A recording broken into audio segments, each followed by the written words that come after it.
ഏതാണ്ട് ആയത്തുകളിൽ ഓരോന്നോരോന്നായി മാനവരാശിക്ക് അല്ലാഹു കൊടുത്ത അനുഗ്രഹത്തെ പറഞ്ഞിട്ട് 17 പ്രാവശ്യമാണ് ഇടയ്ക്ക് കയറിയിട്ട് അല്ലാഹു ചോദിക്കുക ഫബിഅയ്യി ആലാഇ റബ്ബികുമാ തുകദ്ദിബാൻ. ഇതെല്ലാം അറിഞ്ഞിട്ടും പടച്ചറപ്പിന്റെ അനുഗ്രഹത്തെ നിങ്ങൾ വിസ്മരിക്കുന്നിടണ്ടാ. 17 പ്രാവശ്യം അല്ലാഹു ആവർത്തിച്ചാവർത്തിട്ട് ചോദിക്കുന്ന ഒരേ ഒരു ചോദ്യം ഫബിഅയ്യി ആലാഇ റബ്ബികുമാ തുകദ്ദിബാൻ. ഈ അനുഗ്രഹങ്ങളെല്ലാം ആസ്വദിച്ചിട്ട് പടച്ചറപ്പിന്റെ അനുഗ്രഹത്തെ കുറിച്ച് നിങ്ങൾ വിസ്മരിക്കുന്നിടണ്ടാ.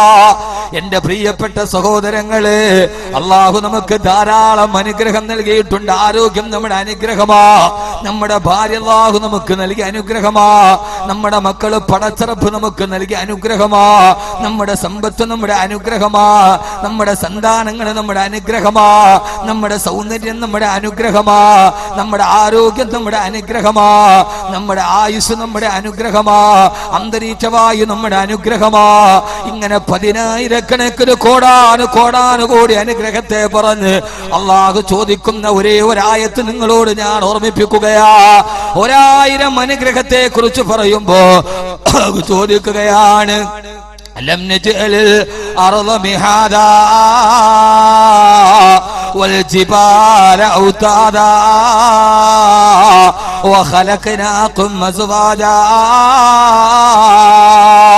അല്ലാഹു പറയുകയാണ് അലം നജ്അലിൽ അർള മിഹാദാ, ഈ പ്രവിശാലമായ ഭൂമി എന്ന ഗോളത്തെ ധ്രുവങ്ങളിൽ മെല്ലെ വളർന്നിട്ട് വലതുഭാഗത്ത് തളർന്നു നിൽക്കുന്ന ഗോളാകൃതിയിലുള്ള ഈ ഭൂമിയെ നിങ്ങൾക്ക് ഞാനൊരു കട്ടില് പോലെ വിരിച്ചു തന്നില്ലയോ? എന്ന് മാത്രമല്ല വൽ ജിബാല ഔതാദാ, വെള്ളത്തിന്റെ മുകളിൽ പൊങ്ങിക്കിടക്കുന്ന ഗോളാകൃതിയുള്ള ഭൂമിയുടെ മുകളിൽ നിങ്ങൾ ജീവിക്കുമ്പോ ആ ഭൂമി നിങ്ങളെയും കൊണ്ട് മറിയാതിരിക്കാൻ വെള്ളത്തിൽ കിടക്കുന്ന ഒരു സാധനം എപ്പോഴും ചാഞ്ചാടുമെന്നിരിക്കെ ആ സാധനത്തിന്റെ ചാഞ്ചാടാതിരിക്കാൻ അതിന്റെ മുകളിലേക്ക് പർവ്വതങ്ങളെ ആണിയാക്കി ഞാൻ ഉറപ്പിച്ചു തന്നില്ലയോ? ആദ്യം അല്ലാഹു ചോദിക്കുന്നത് ഭൂമി എന്ന അനുഗ്രഹത്തെ കുറിച്ചാ, രണ്ടാമത് പർവ്വതത്തെ കുറിച്ചാ, മൂന്നാമത് അല്ലാഹു ചോദിക്കുകയാ വഖലഖനാകും അസ്വാജാ. ആ കട്ടില് പോലെ വിരിച്ചിട്ടിരുന്ന ഭൂമിയുടെ മുകളിൽ പരസ്പരം ഇളകാതെ കിടന്നുറങ്ങാൻ നിനക്ക് ഞാനൊരു ഇണയെയും തന്നില്ലയോ? നിന്റെ വീടിന്റെ ബെഡ്റൂമിന്റെ ഉള്ളില് പാതിരാ സമയത്ത് മൗനാനുരാഗത്തിന്റെ ശരീരത്തിന്റെ അവയവങ്ങൾ കെട്ടിപ്പിടിച്ച് ശീൽക്കാര ശബ്ദത്തോടെ കിടന്നുറങ്ങാൻ നിനക്ക് ഞാനൊരു ഇണയെ തന്നില്ല മനുഷ്യ. ഇതെല്ലാം പറഞ്ഞിട്ട് അല്ലാഹു സുബ്ഹാനഹു വ തആല എന്റെ വിഷയം ഞാൻ ഇവിടെ നിന്ന് തുടങ്ങുകയാ. അല്ലാഹു സുബ്ഹാനഹു വ തആല എടുത്തു ചോദിക്കുന്ന പ്രധാനപ്പെട്ട ഒരു അനുഗ്രഹമാ ഓ വജഅൽനാ നൗമകും സുബാതാ. അല്ലാഹു പറയുകയാണ് അടുത്ത അനുഗ്രഹത്തെ കുറിച്ച് ചോദിക്കുമ്പോ അല്ലാഹു ചോദിക്കുന്നത് എന്താ?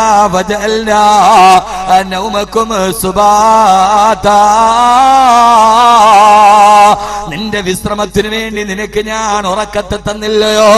അതിരമാരെ ശ്രദ്ധ പതിപ്പിക്കാത്ത പലരും അശ്രദ്ധമായി കളയുന്ന പടച്ചറപ്പിന്റെ അനുഗ്രഹത്തിൽപ്പെട്ട ഈ അനുഗ്രഹത്തിൽ നിന്ന് നമുക്കിന്ന് നമ്മുടെ ഒരു ദിവസം തുടങ്ങാം.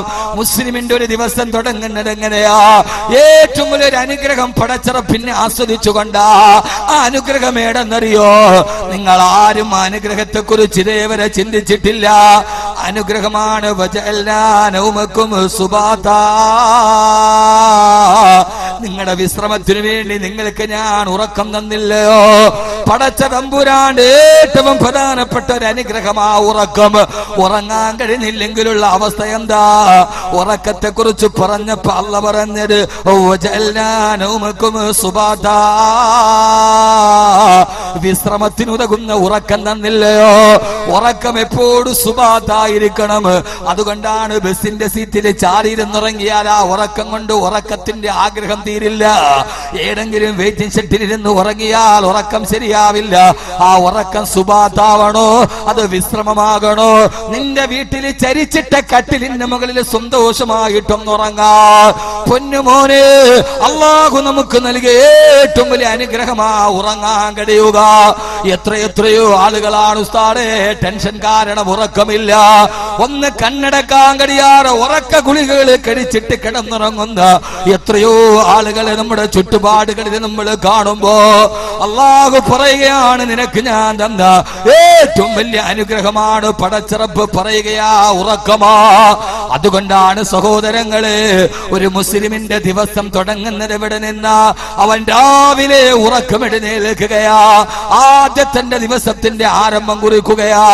അതുകൊണ്ടാണ് 14 നൂറ്റാണ്ടുകൾക്ക് മുമ്പ് ആമിനയുടെ മുത്തുമോനെ, ആദർശത്തിന്റെ തിരുദൂതരെ, ആദരവായ പ്രവാചകൻ നബി മുഹമ്മദ് മുസ്തഫ സല്ലല്ലാഹു അലൈഹി വസല്ലമ മാനവ ലോകത്തോട് പഠിപ്പിച്ചു കൊടുത്തത്, ആദ്യം നിന്റെ ജീവിതത്തിന്റെ തുടക്കം നിർവഹിക്കുമ്പോ ഒരു ദിവസം ഒരു വിശ്വാസിയുടെ ജീവിതം തുടങ്ങാൻ പോവുകയാ. അവർ എഴുന്നേൽക്കുകയാ. ഉറക്കത്തിൽ നിന്ന് എഴുന്നേൽക്കുമ്പോ ആ സമയത്തൊരു ദിവസം ആദ്യമായിട്ടൊരു വിശ്വാസിയുടെ ദിവസം തുടങ്ങുമ്പോ അവൻ ആദ്യം പറയേണ്ട വാക്കേടാ, ഉറക്കത്തിൽ നിന്ന് എഴുന്നേറ്റാലുടനെ അൽഹംദുലില്ലാഹ് അല്ലദീ അഹ്യാനാ ബഅദമാ അമാതനാ വഇലൈഹിൻ നുശൂർ. എന്നെ കേൾക്കാനെത്തിയ സഹോദരങ്ങളോട് സഹോദരിമാരോട് ഇത് വെറുതെ ബാക്കി ഒരു പ്രഭാഷണത്തിന് വേണ്ടി പറയുന്നതല്ല. ഇന്ന് മുതൽ നമ്മുടെ ജീവിതത്തിന്റെ ചിട്ടയൊന്നു മാറാൻ, ശൈലിയൊന്നു മാറാൻ ആദ്യം നമ്മൾ തുടങ്ങുമ്പോ ജീവിതത്തിന്റെ ആദ്യത്തെ പ്രാവശ്യം ഉറക്കത്തിൽ എഴുന്നേറ്റാലുടനെ ആദ്യം നമ്മുടെ നാവ് പൊടിയേണ്ട വാക്കേടെന്നറിയോ? അത് പടച്ചറപ്പിന്റെ തസ്ബീഹാണ്. അൽഹംദുലില്ലാഹ്, സർവസ്തുതിയും നിനക്കാണ് തമ്പുരാനെ, സർവസ്തുതി കീർത്തനങ്ങളും നിനക്കാണ് തമ്പുരാനെ. അല്ലദീ അഹ്യാനാ ബഅദമാ അമാതനാ, ഒരു മരണത്തിന് ശേഷം ഞാൻ ഇതാ ജീവിതത്തിലേക്ക് തിരിച്ചു വരികയാ. ഒരു മരണം കഴിഞ്ഞു റബ്ബേ, കഴിഞ്ഞ 8 മണിക്കൂറായി ഞാൻ മരണത്തിലായിരുന്നു, ഇപ്പോൾ നീ എന്റെ അവയവങ്ങളെ സജീവമാക്കിയിട്ട് എനിക്ക് ജീവിതം തന്ന അല്ലാഹ് എന്നാദ്യം അൽഹംദുലില്ലാഹ് എന്ന് പറഞ്ഞുകൊണ്ടാണ് ഒരു മുസ്ലിമിന്റെ ദിവസം തുടങ്ങേണ്ടതെന്ന് ധരവായ പ്രവാചകന് നബി മുഹമ്മദ് മുസ്തഫ സല്ലല്ലാഹു അലൈഹി വസല്ലം. യഥാർത്ഥത്തിൽ അള്ളാഹു നമുക്ക് നൽകിയ അനുഗ്രഹത്തിൽ ഏറ്റവും പ്രധാനപ്പെട്ട ഒരു അനുഗ്രഹമാണ് ഉറക്കം. എഴുന്നേറ്റാൽ ഉടനെ പറയണം അൽഹംദുലില്ലാഹ് അല്ലദീ അഹ്യാനാ ബഅദമാ അമാതനാ വഇലൈഹിൻ നുശൂർ. തുടങ്ങാണെന്ന് നമ്മൾ ആദ്യം പറയേണ്ട വാക്ക് അൽഹംദുലില്ലാഹ്, സർവസ്തുതിയും നിനക്കാണ് റബ്ബേ. എന്തുകൊണ്ടാ ഉറക്കത്തിൽ നിന്ന് എഴുന്നേറ്റുമ്പം അള്ളാഹുവിനെ സ്തുതിക്കേണ്ടതിന്റെ കാരണം എന്താ? 3 കാരണങ്ങളുണ്ട്. നിങ്ങളൊന്ന് ചിന്തിച്ചു നോക്കിയേ. ഉറക്കത്തിൽ നിന്ന് എഴുന്നേറ്റാൽ ആദ്യം പടച്ച റബ്ബിനെ സ്തുതിച്ചു, അള്ളാഹിനെ അറിഞ്ഞു, അൽഹംദുലില്ലാഹ്. എന്തിനാ അത് പറയുന്നത്? എന്തിനാ അങ്ങനെ പറയാനുള്ള പ്രധാനപ്പെട്ട 3 കാരണങ്ങളുണ്ട്. എത്ര കാരണം? എന്ത് പറയാൻ? അൽഹംദുലില്ലാഹ് എന്ന് പറയാൻ 3 കാരണങ്ങളുണ്ട്. ഒന്ന്, രാത്രിയിൽ നന്നായി ഏറ്റവും കുറഞ്ഞത് ഒരു 6 മണിക്കൂറെങ്കിലും ഒരാൾക്ക് കൃത്യമായി ഉറക്കം കിട്ടിയാലേ അവന് അന്നത്തെ പകലിൽ ഉന്മേഷം ഉണ്ടാവും. ഇല്ലെങ്കിൽ പാതിരാ സമയം പകലിരുന്ന് ഉറങ്ങും. അതുകൊണ്ടാണ് അള്ളാഹു പറഞ്ഞ വജഅൽനാ നൗമക്കും സുബാത്ത, നിങ്ങളുടെ ഉറക്കത്തെ ഞാൻ ഉറക്കം സുബാത്ത. എല്ലാ ഉറക്കം കൊണ്ട് ഉന്മേഷം ഉണ്ടാവില്ല. നിസ്കാരത്തിരുന്ന് ഉറങ്ങും, ജുമയ്ക്ക് ഖുത്ബയുടെ ഇടയിൽ ഉറങ്ങും. ആ ഉറക്കമൊക്കെ ഒരു ഉന്മേഷത്തിന്റെ ഉറക്കമല്ല. ഉറക്കം എപ്പോഴും സുബാത്താവണം. സുബാത്താകണമെങ്കിൽ ആ ഉറക്കം രാത്രിയിലാവണം. ആ രാത്രിയിലെ ഉറക്കം കൃത്യമായി ഉറങ്ങാൻ കഴിഞ്ഞാലേ നമുക്കെല്ലാവർക്കും ഉന്മേഷമുണ്ടാവൂ. ഇല്ലെങ്കിൽ എന്റെ പ്രിയപ്പെട്ട സഹോദരങ്ങളെ, ഉറക്കത്തിന്റെ വില എന്താ? യഥാർത്ഥത്തിൽ ഒരാൾക്ക് ശരിയായ ഉറക്കം കിട്ടാതിരുന്നാൽ ആ മനുഷ്യന് പകലിൽ ഉന്മേഷമുണ്ടാവില്ലെന്ന് മാത്രമല്ല, അവൻ അറിയാതെ ഭ്രാന്തനായി പോവുകയാ. പലപ്പോഴും പറയാറില്ല ഉസ്താദേ, ഉറക്കമില്ലാതെ തലക്ക് ഭ്രാന്ത് പിടിക്കുകയാ. അല്ലാഹുവേ അല്ലാഹുവേ അല്ലാഹുവേ, പാതിരാ സമയത്ത് കിടക്കുമ്പോ ഈ കണ്ണടയുന്നത് പോലും, നിദ്ര ഞങ്ങളെ തടുകി തലോടുന്നത് പോലും നിന്റെ ഏറ്റവും വലിയ അനുഗ്രഹമാണെന്ന് ഞങ്ങൾ തിരിച്ചറിയുന്നത്. ഒരു 3 ദിവസം തുടർച്ചയായി ഉറങ്ങാതിരുന്ന ആ മനുഷ്യൻ ഭ്രാന്തനായി പോകുമെങ്കിൽ എന്തിനേറെ സഹോദരങ്ങളെ, കഴിഞ്ഞ വേൾഡ് കപ്പ് നടക്കുമ്പോ ചൈനയിലെ ഫുട്ബോൾ പ്രേമികൾ കുറെ ആളുകൾ, ഏതാണ്ട് ഒരാൾ 3 ദിവസം ഉറക്കമളച്ചിട്ട് പാതിരാ സമയത്ത് ഫുട്ബോൾ കണ്ടപ്പോ 3-ാമത്തെ ദിവസം ആ മനുഷ്യൻ ഫുട്ബോൾ കണ്ടതിന്റെ ഇടയിൽ മരിച്ചു പോവുകയാ. ആ മനുഷ്യന് ക്യാൻസർ വന്നിട്ടല്ല, അയാൾക്ക് ഹാർട്ട് അറ്റാക്ക് വന്നതല്ല, ആ മനുഷ്യന് വേറൊരു രോഗമുണ്ടായിട്ടല്ല.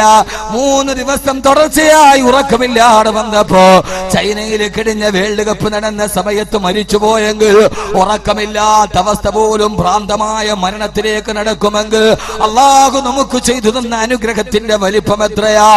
ആ അനുഗ്രഹത്തിന്റെ പേരിലാണ് അള്ളാഹുവേ എനിക്ക് നന്നായിട്ടൊന്ന് കിടക്കുമ്പോ ഉറങ്ങാൻ കഴിഞ്ഞില്ലെങ്കിൽ സമനില തന്നെ തെറ്റിപ്പോകുമല്ലാ. അതുകൊണ്ട് അല്ലാഹുവേ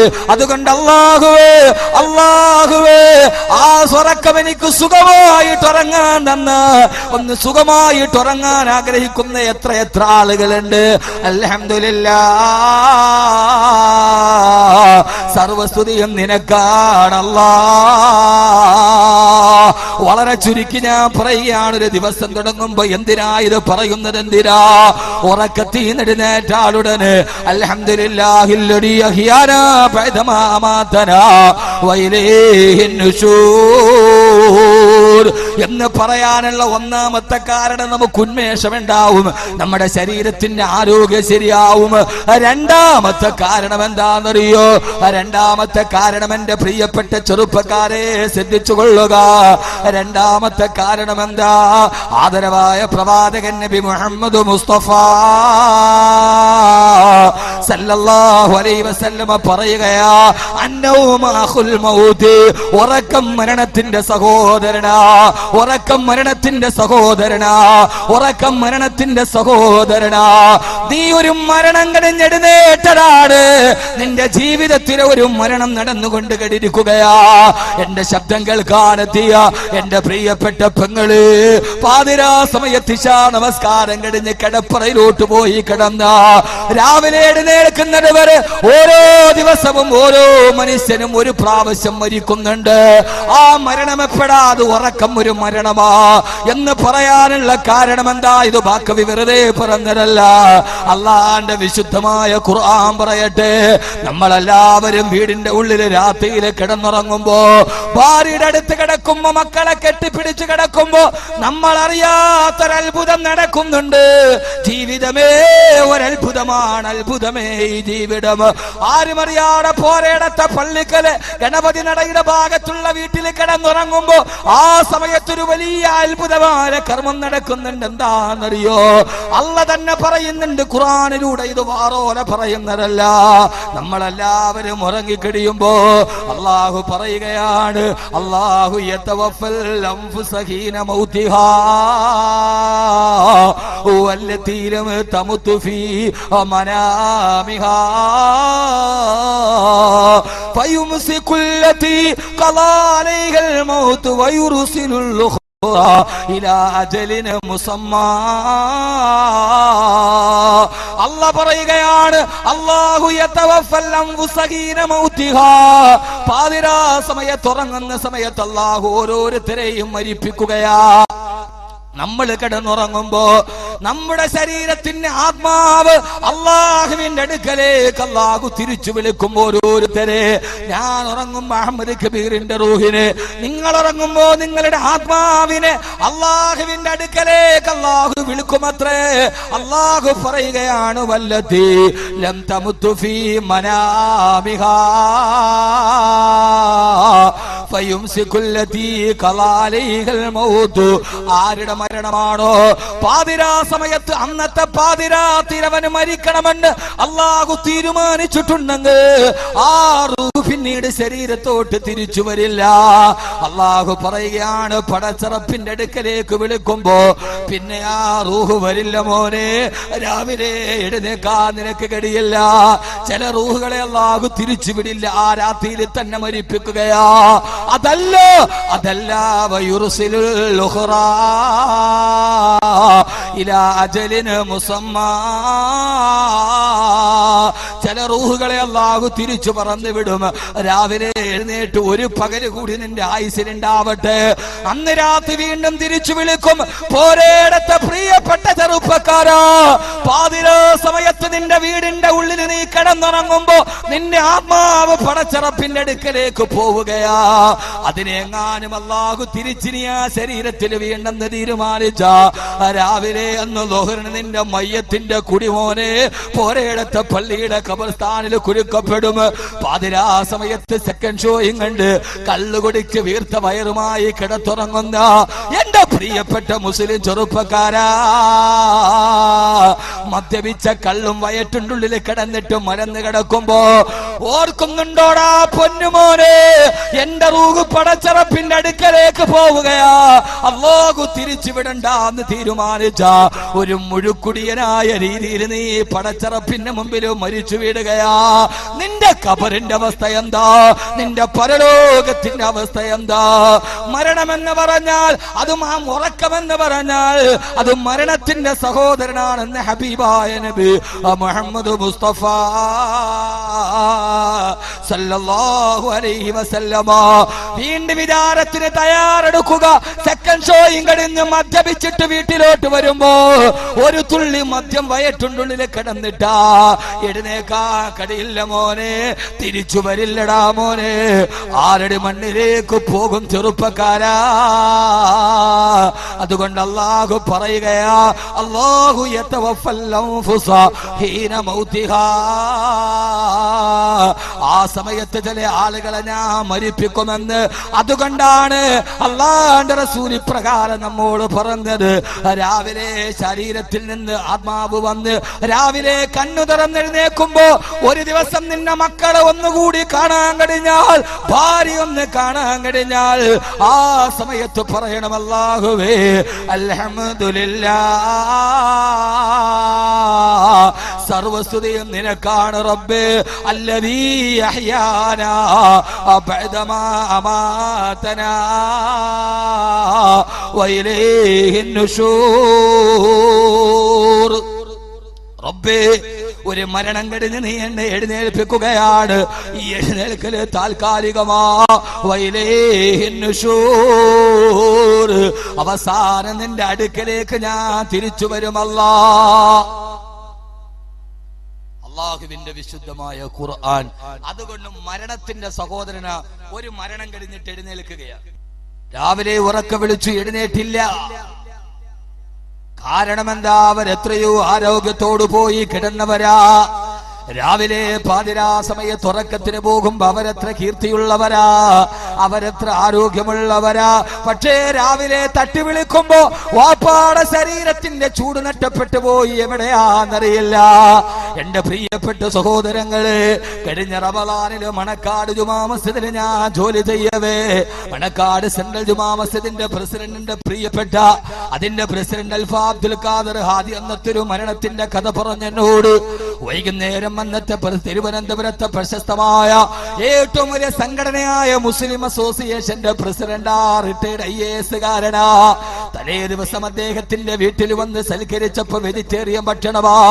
അയാൾ പറഞ്ഞു, എനിക്ക് വെജിറ്റേറിയൻ അല്ല, നാളെ വൈകുന്നേരം ഞാൻ വരും, ആ സമയത്ത് എനിക്ക് ഏറ്റവും നല്ല നോൺ വെജിറ്റേറിയൻ ഭക്ഷണം ഉണ്ടാക്കണം, മാംസത്തിന്റെ ഭക്ഷണം. കൂട്ടുകാരാ പറഞ്ഞു വിട്ടു. പിറ്റേ ദിവസം അന്നത്തെ ദിവസം പിറ്റേ ദിവസത്തേക്ക് അദ്ദേഹത്തിന്റെ ഭക്ഷണത്തിന് വേണ്ടിയുള്ള മാംസത്തിന്റെ വിഭവങ്ങൾ ഒരുങ്ങി. തലേ ദിവസം യാത്ര പറഞ്ഞ് പിറ്റേ ദിവസം ഭക്ഷണം ഒരുക്കണമെന്ന് പറഞ്ഞ് അന്ന് തലേ ദിവസം ദിവസം രാത്രി 12 മണിയായി. അൽവാദി എന്നോട് പറഞ്ഞു, ഉസ്താദേ ഫോൺ നിർത്താതെ ബെല്ലടിക്കുന്നുണ്ട്. എന്താന്ന് പോയി ബെല്ലടിക്കുമ്പോ ഫോൺ എടുക്കുമ്പോൾ റിട്ടയർഡ് ഐപിഎസുകാരന്റെ ഭാര്യ മറുഭാഗത്ത് പൊട്ടിക്കരഞ്ഞുകൊണ്ട് പറഞ്ഞു, എന്റെ ഭർത്താവ് ഉറങ്ങാൻ കിടന്നടാ. പാതിരാ സമയത്തൊന്ന് വിളിച്ചു നോക്കിയപ്പോ വേർപ്പിൽ വല്ലാതെ മുങ്ങിക്കുളിച്ചു കിടക്കുന്നു. വിളിച്ചിട്ട് എന്റെ ഭർത്താവ് അനങ്ങുന്നില്ല. റിട്ടയർഡ് ഐപിഎസുകാരൻ മരിച്ചുപോയി. ഭാര്യയോട് കിടപ്പറയിൽ കെട്ടിപ്പിടിച്ച് കിടന്നടാ. പാതിരാ സമയത്ത് അസ്റായീൽ വന്നു. ആ മനുഷ്യൻ അവിടെ കിടന്നു പിടഞ്ഞു. അസ്റായീൽ എന്ന മരണദൂതം വന്നപ്പോ അടുത്ത് കിടക്കുന്ന ഭാര്യ പോലും അറിഞ്ഞില്ല. അടുത്ത് കിടക്കുന്ന ഭർത്താവിന്റെ ചാരത്ത് മരണം നടക്കുന്നുണ്ട്. ആ മനുഷ്യൻ ജീവിതത്തിൽ നിന്ന് വിട പറഞ്ഞു പോയി. പിറ്റേ ദിവസം അദ്ദേഹത്തിന് വേണ്ടി മാംസത്തിന്റെ ഭക്ഷണം ഒരുക്കിയപ്പോ പിറ്റേ ദിവസം അസറായപ്പോ ആ മനുഷ്യന്റെ മാംസം പുഴുക്കൾ തിന്നാൻ തുടങ്ങി. പിന്നെ ആ മനുഷ്യനെ കുറിച്ച് യാതൊരു വിധ വിവരവുമില്ല. എന്റെ പ്രിയപ്പെട്ട ചെറുപ്പക്കാരാ, അതുകൊണ്ടാണ് അല്ലാഹുവിന്റെ റസൂല് പറഞ്ഞത്, രാത്രി സമയത്ത് കിടന്നുറങ്ങാൻ പോകുമ്പോ വുളു എടുക്കണേ. ആ വുളു എടുത്തിട്ട് ഉറങ്ങാൻ നേരത്ത് വുളു എടുക്കണേ. എന്നിട്ട് വുളു എടുത്തിട്ട് കട്ടിലിൽ പോയിട്ട് ഫാത്തിഹ ഓതണേ. സുബ്ഹാനല്ലാഹ് 33, അൽഹംദുലില്ലാഹ് 33, അല്ലാഹു അക്ബർ 34 പ്രാവശ്യം പറയണേ. എന്നിട്ട് കിബിലയുടെ നേരെ തിരിഞ്ഞു കിടക്കണേ. നീ മരിക്കാൻ പോവുകയാ, നീ മരിക്കാൻ പോവുകയാ. ആ സമയത്ത് പാതിരാത്തിലെങ്ങാനും നിന്റെ റൂഹ് പോയാ അത് വുളൂവോട് കൂടിയായിരിക്കട്ടെ, അത് തസ്ബീഹ് പറഞ്ഞ നാവോട് കൂടെ ആയിരിക്കട്ടെ, അത് നിന്റെ ശുദ്ധിയോട് കൂടെ ആയിരിക്കട്ടെ. ആ സമയത്ത് നിന്റെ റൂഹ് പിടിച്ചാൽ അത് കിബിലയുടെ നേരെ ആയിരിക്കട്ടെ. അതുകൊണ്ടാണ് ഉറക്കത്തിന് ഇത്രയേറെ മര്യാദകൾ പറഞ്ഞത്. ഇതൊന്നും നിസ്സാരമല്ലടാ. ലോകത്തിന്റെ ആഭാസങ്ങൾ മുഴുവനും ചാനലുകളിലൂടെ കണ്ടിട്ട് മലന്ന് കിടന്നുറങ്ങുന്ന അഭിനവകാല മാംസപിണ്ഡങ്ങളായി പോയ എന്റെ പ്രിയപ്പെട്ട മുസ്ലിം കുടുംബമേ, പാതിരാ സമയത്തുറങ്ങുന്ന നേരത്ത്, ആ സമയത്തുറങ്ങുന്ന നേരത്ത് എന്റെ പ്രിയപ്പെട്ട ഉമ്മ, നീ മറന്നു പോയ പാഠമാ. ഇദാ കാന ജുനുഹുൽ ലൈലി ഫകഫൂ സിബിയാനകും വഅഗ്ലികൂ അബ്വാബകും. രാത്രിയായ ഉമ്മ നിന്റെ വീട്ടിലെ മുഴുവൻ പാത്രങ്ങളും മൂടി വെക്കണം, നിന്റെ വാതിലുകളെല്ലാം അടക്കണം. എന്നിട്ട് നിന്റെ മക്കളെ കിടത്തി ഉറക്കണം. ആ മക്കളെ കിടത്തി ഉറക്കുമ്പോ മക്കളുടെ തലയിൽ കൈവച്ചിട്ട് 3 പ്രാവശ്യം ഖുൽ ഹുവല്ലാഹു അഹദ് ഓതണം, ഫാത്തിഹ ഓതണം. എന്നിട്ടേ മക്കളെ കിടത്തി ഉറക്കാവൂ. നാളെയെങ്ങാനും നിന്റെ പൊന്നുമക്കള് കണ്ണു തുറക്കാതെ വന്നാ അവര് സൂറത്തുൽ ഇഖ്ലാസ് ഓതിയ രീതിയിൽ അവരല്ലാഹുവിന്റെ നാമം കേട്ട രീതിയിൽ മരിച്ചു പോകട്ടെ എന്നീ ആദാബുകളും മര്യാദകളും പഠിപ്പിച്ചിരുന്നത് എന്തിനാ? കാലഘട്ടത്തിന്റെ അനുസ്യൂതമായ പരിഷ്കാരത്തിന്റെ പ്രവാഹം വന്നപ്പോ എല്ലാം വലിച്ചെറിഞ്ഞ പെണ്ണ്, എല്ലാം വലിച്ചെറിഞ്ഞ പെണ്ണ് പാതിരാ സമയത്തുറങ്ങാൻ പോകുമ്പോ ആ സമയത്ത് ഐഡിയ സ്റ്റാർ സിംഗർ കണ്ട്, നിന്റെ ഒടുക്കത്തെ സീരിയൽ കണ്ട് ആ സമയത്ത് നപുംസകത്തെ പോലെ കിടന്നുറങ്ങാനല്ല, ഖുർആൻ ഓതി വുളു എടുത്ത് കിബിലക്ക് നേരെ അല്ലാഹുവിന്റെ റസൂലിന്റെ പേരിൽ സ്വലാത്ത് ചൊല്ലിയിട്ട് കിടക്കണം. കാരണം മരിക്കാൻ പോവുകയാ. ഒരാള് പറഞ്ഞു നിന്റെ മരണം ഉറപ്പാ, അരമണിക്കൂറിന്റെ ഉള്ളിൽ നീ മരിക്കും. ആ സമയത്ത് നീ ചെയ്യാവുന്നത് എന്തൊക്കെയുണ്ടോ? ഇതാ ഒരു ചെറിയ മരണം വരാൻ പോകുന്നു, നിദ്ര നിന്നെ തടുകി തലോടാൻ പോകുന്നു. രാവിലെ സൂര്യകിരണത്തിന് അരുണോദയം, നാളെ കിടക്കിന്റെ നവസ്ഥലീല സൂര്യോദയം കാണുമോ? അസ്തമയ സൂര്യന്റെ ചെഞ്ചായം മാറുമോ? നാളത്തെ ഭൂമിയുടെ ചരമഗീതം ഞാൻ കേൾക്കുമോ? നാളത്തെ കിളി പാട്ട് പാടുമോ? നാളത്തെ കുയിലിന്റെ നാദം എന്റെ ചെവിയിൽ ഞാൻ കേൾക്കുമോ? അതല്ല നാളെ രാവിലെ ഞാൻ കേൾക്കുന്നത് എന്റെ ഭാര്യയുടെ പൊട്ടിക്കരച്ചിലാകുമോ? എന്റെ മക്കളുടെ പൊട്ടിക്കരച്ചിലാകുമോ? ഫനാദാകൽ ഹബീബ് ഫലം തുജിബുഹു വഖുർബുക ഫി ദുനിയാ സരീഉൽ ഇജാബതി. അല്ലാഹുവേ അല്ലാഹുവേ അല്ലാഹുവേ, കിടപ്പറയിലേക്ക് ഞാൻ പോവുകയാണ്. നാളെ രാവിലെ ഞാൻ എഴുന്നേൽക്കുമോ? എന്റെ മയ്യത്ത് കട്ടിലിന്റെ പുറകിൽ എന്റെ കൂട്ടുകാർ ഉറക്കെ പറയുമോ? ലാ ഇലാഹ ഇല്ലല്ലാഹ്, ലാ ഇലാഹ ഇല്ലല്ലാഹ്. ഇതെന്റെ അവസാനത്തെ ഉറക്കമോ? ഇതെന്റെ അവസാനത്തെ രാത്രിയോ? നാളെ ആയിരിക്കുമോ എന്റെ മക്കൾ യതീമീങ്ങളാവുന്നത്? വസാറബനൂക ഐതാമന് സിഗാറാ വാനക ഇർസകൽ ബഇൽ ജദീദു. അല്ലാഹുവേ അല്ലാഹുവേ, അറിയില്ല എനിക്കത് കൊണ്ട് വളു എടുത്ത് സലാത്ത് ചൊല്ലി ഇഖ്ലാസ് ചൊല്ലി ഞാൻ കിടക്കുകയാണ്. നാളെ രാവിലെ എഴുന്നേറ്റാൽ അതെന്റെ റബ്ബിന്റെ അനുഗ്രഹമാണ്. അതുകൊണ്ട് 1000 വട്ടം ആവർത്തിച്ചു പറയണം, അൽഹംദുലില്ലാഹ് അല്ലദീ അഹ്യാനാ ബഅദമാ അമാതനാ വഇലൈഹിൻ നുശൂർ. അല്ലാഹു സ്തുതി കീർത്തനം, ഈ നന്മയുടെ വാക്ക് നമ്മുടെ നാവിൽ അല്ലാഹു നിലനിർത്തി തരുമാറാകട്ടെ. രണ്ടാമത്തെ കാരണം വിശദീകരിച്ചാൽ അങ്ങനെ തന്നെ വിശദീകരിച്ചു.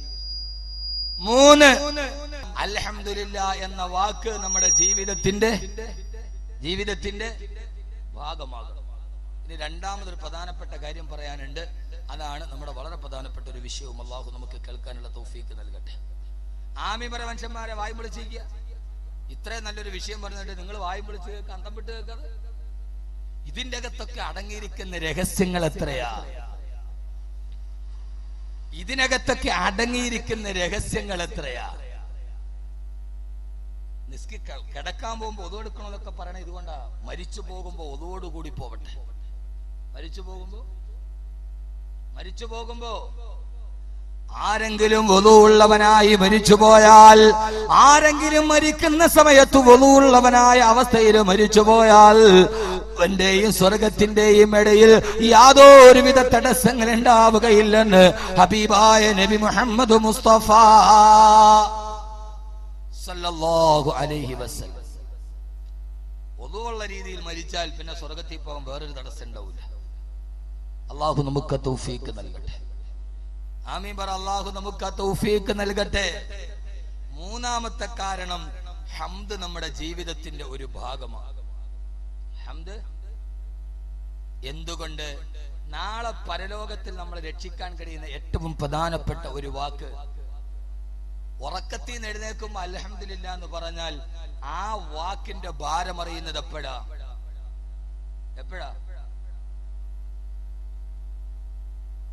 ആ വാക്കിന്റെ ഭാരം നമ്മൾ തിരിച്ചറിയും. എന്തെങ്കിലും പറഞ്ഞിട്ട് പോവാനല്ല, പ്രയോജനകരമായ ചില കാര്യങ്ങൾ പങ്കുവെക്കാൻ. കേൾക്കുന്ന അല്ലാഹു നമുക്ക് ജീവിതത്തിൽ പകർത്താനുള്ള തൗഫീക്ക് നൽകട്ടെ, എനിക്കും നിങ്ങൾക്കും.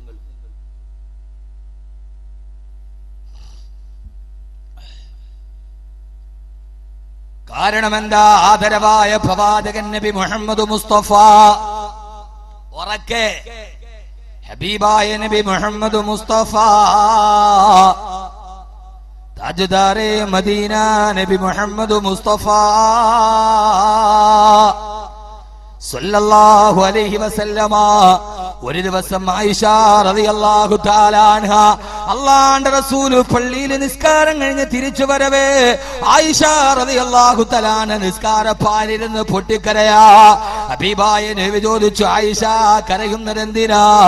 ആ സമയത്ത് ആയിഷ റളിയല്ലാഹു അൻഹയുടെ മറുപടി, യാ റസൂലല്ലാഹ്, പരലോകമൊത്തിട്ട് കരഞ്ഞതാ നബിയേ. ഇതാണ് വീട്, ഇതാണ് പ്രതിഭാലോകത്തിന്റെ ആഖിറത്തിന്റെ കുടുംബം. ഭർത്താവ് പള്ളിയിൽ നിസ്കാരത്തിന് പോയി, വീട്ടിലിരിച്ച് നിസ്കരിക്കുന്ന ഭാര്യ പരലോകമൊത്തിട്ട് പൊട്ടിക്കരയുകയാ. എന്തിനാണ് ആയിഷ കരയുന്നത് നബിയേ? പരലോകമൊത്തിട്ട് കരഞ്ഞതാണ് നബിയേ. ആഖിറമൊത്തിട്ട് കവിൾ തടത്തിലൂടെ ഒരു തുള്ളി കണ്ണുനീര് വന്ന ആളുകൾ അവിടെ ഞാനും നിങ്ങളും അതിൽ സമന്മാരാ. എന്തിനാണ് ആയിഷ പരലോകമൊത്തത്? അല്ലാഹുവിന്റെ റസൂലേ, തിരുദൂതരേ സല്ലല്ലാഹു അലൈഹി വസല്ലം, നാളെ പരലോകത്ത് ഞാൻ വന്നു നിൽക്കുമ്പോ, ഒരു ചാൺമുകളിൽ സൂര്യൻ ഉദിച്ചു നിൽക്കുമ്പോ, ആ സമയത്ത് പരലോകത്ത് ആയിഷേകയാകുമ്പോ എന്നെ സഹായിക്കാൻ അങ്ങുണ്ടാകുമോ തിരുദൂതരേ? ചോദ്യത്തിന് മറുപടിയായി പരലോകത്തിന്റെ നായകന്റെ പ്രതിപ്രവചനം വന്നു. അല്ലാഹുവിന്റെ റസൂൽ പറഞ്ഞു, ആയിഷ, നാളെ പരലോകത്ത് മൂന്ന് സ്ഥലങ്ങളിൽ ഒരാളും മറ്റൊരാളെ തിരിഞ്ഞു നോക്കില്ല. ആയിഷ, വലാ തദിറു വാസിറത്തുൻ വിസ്റ ഉഖറാ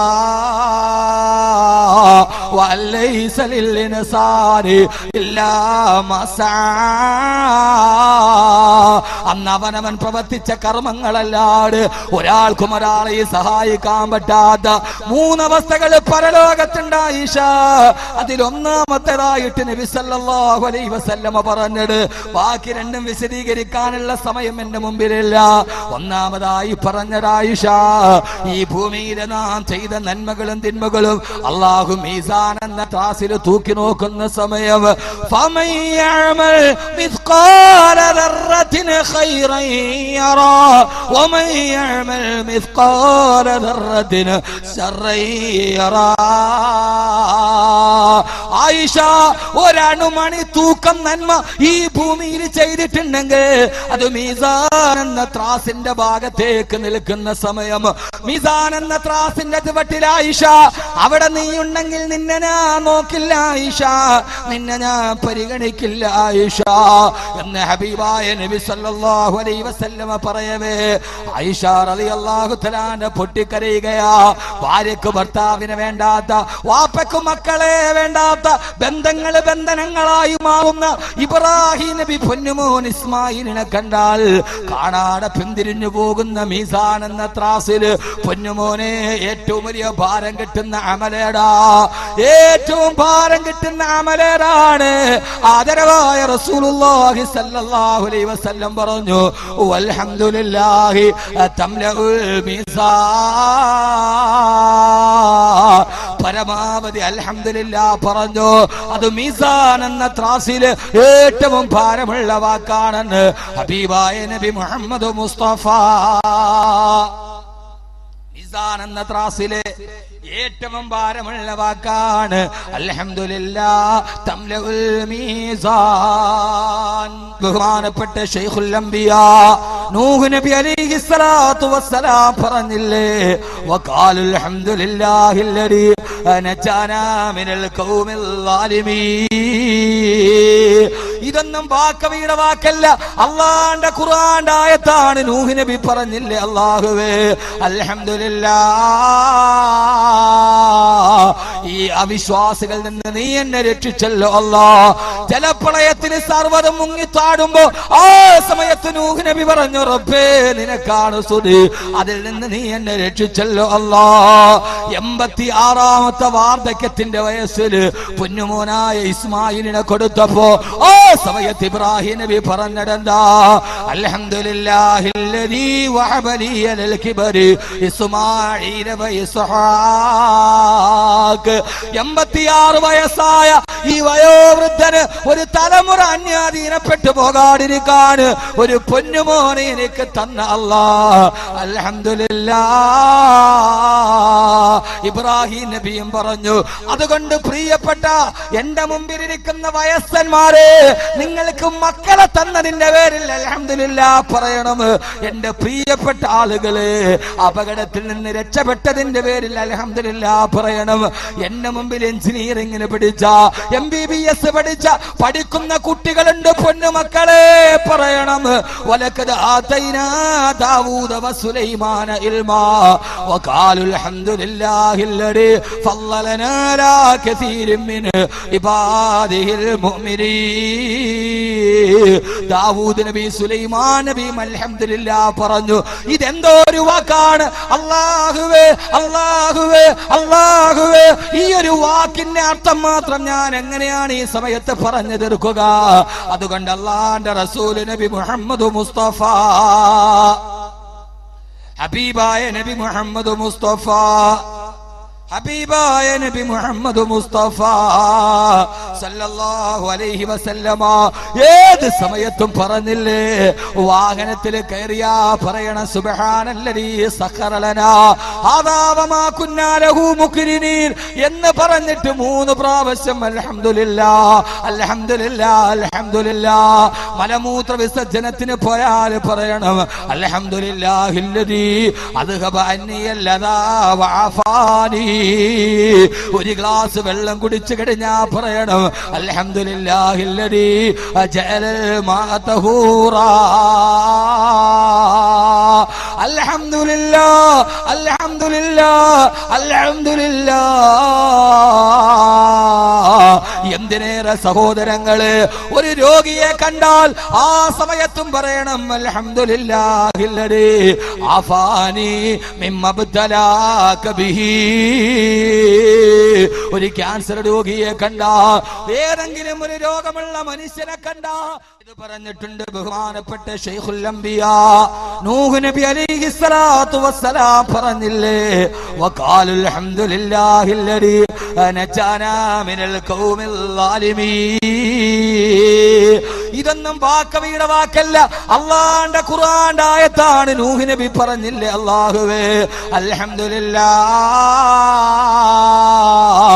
ഈ അവിശ്വാസികളിൽ നിന്ന് നീ എന്നെ രക്ഷിച്ചല്ലോ അല്ലാഹ്. ജലപ്രളയത്തിന് സർവ്വതും മുങ്ങിത്താടുമ്പോ ആ സമയത്ത് നൂഹ് നബി പറഞ്ഞു, റബ്ബേ നിനക്കാണ് സ്തുതി, അതിൽ നിന്ന് നീ എന്നെ രക്ഷിച്ചല്ലോ അല്ലാഹ്. 86ാമത്തെ വാർദ്ധക്യത്തിന്റെ വയസ്സിൽ പൊന്നുമോനായ ഇസ്മായിലിനെ കൊടുത്തപ്പോ ആ സമയത്ത് ഇബ്രാഹിം നബി പറഞ്ഞതെന്താ, അൽഹംദുലില്ലാഹില്ലദീ വഹബ ലീ അലൽ കിബരി ഇസ്മാഈല വ ഇസ്ഹാഖ്. 86 വയസ്സായ ഈ വയോവൃദ്ധന് ഒരു തലമുറ അന്യാധീനപ്പെട്ടു പോകാതിരിക്കാൻ ഒരു പൊന്നുമോനെ എനിക്ക് തന്ന അല്ലാഹ് അൽഹംദുലില്ലാഹ്. ഇബ്രാഹിം നബിയും പറഞ്ഞു, അതുകൊണ്ട് പ്രിയപ്പെട്ട എന്റെ മുമ്പിലിരിക്കുന്ന വയസ്സന്മാരെ, നിങ്ങൾക്ക് മക്കളെ തന്നതിന്റെ പേരിൽ അൽഹംദുലില്ലാഹ് പറയണം. എന്റെ പ്രിയപ്പെട്ട ആളുകളെ, അപകടത്തിൽ നിന്ന് രക്ഷപ്പെട്ടതിന്റെ പേരിൽ അൽഹംദുലില്ലാഹ് പറയണം. എന്റെ മുമ്പിൽ എഞ്ചിനീയറിംഗിന് പഠിച്ച MBBS പഠിക്കുന്ന കുട്ടികളുണ്ട്, പൊന്നുമക്കളെ പറയണം വലഖദ് ആതൈനാ ദാവൂദ വസുലൈമാന ഇൽമാ വഖാലുൽ ഹംദുലില്ലാഹില്ലദീ ഫളലനാ അലാ കസീരിൻ മിൻ ഇബാദിഹിൽ മുഅ്മിനീൻ. ദാവൂദ് നബി സുലൈമാൻ നബിയും അൽഹംദുലില്ലാഹ് പറഞ്ഞു. ഇതെന്തോ ഒരു വാക്കാണ്. അല്ലാഹുവേ അല്ലാഹുവേ അല്ലാഹുവേ, ഈ ഒരു വാക്കിന്റെ അർത്ഥം മാത്രം ഞാൻ എങ്ങനെയാണ് ഈ സമയത്ത് പറഞ്ഞു തീർക്കുക? അതുകൊണ്ട് അല്ലാഹുവിന്റെ റസൂൽ നബി മുഹമ്മദ് മുസ്തഫ,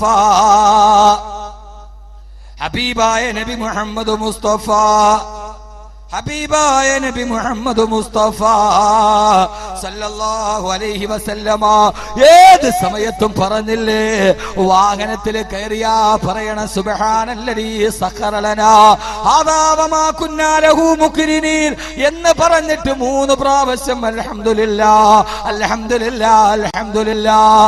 മലമൂത്ര വിസർജനത്തിന് പോയാൽ പറയണം അൽഹംദുലില്ലാഹില്ലദീ അദ്ഹബ അന്നിയല്ലദാ വഅഫാനി.